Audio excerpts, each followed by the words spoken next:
ভাই, একটা কথা বলি, চায়নার লোকজন এখন আর শুধু মোবাইল না, আপনার ব্রেইনও হ্যাক করতেছে। কেন বললাম?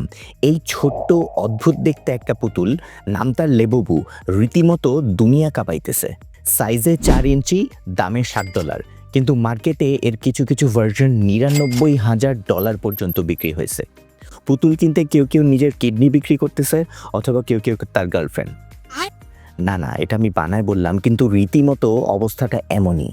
চীনের পপমার্ট নামের একটা কোম্পানি এই লেবুবু বানায়। তারা 1/72 ব্লাইন্ড বক্স স্ট্র্যাটেজি ফলো করে। মানে হচ্ছে, আপনি দোকানে যাবেন, টাকা দিবেন আর একটা বক্স নিয়ে আসবেন।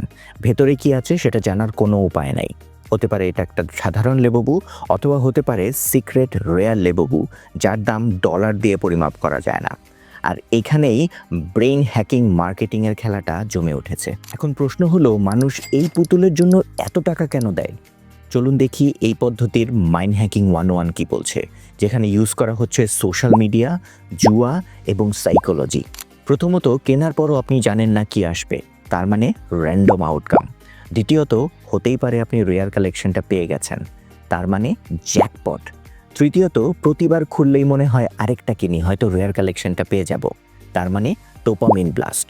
এখন কেউ বলবে, দেখো কি ব্র্যান্ডিং, কি মার্কেটিং। কেউ বলবে এরাই বিজনেস জিনিয়াস। কিন্তু ভাইরে, তারা টাকা দিয়ে আপনার ব্রেইনকে নিয়ন্ত্রণ করছে। এটা শুধুমাত্র একটা পুতুল না, এটা হচ্ছে আবেগের জুয়া, যেটা আপনার কিউরিওসিটি এবং অপ্রয়োজনীয় ফোমো তাদের সব প্রোডাক্ট বিক্রি করে দিচ্ছে।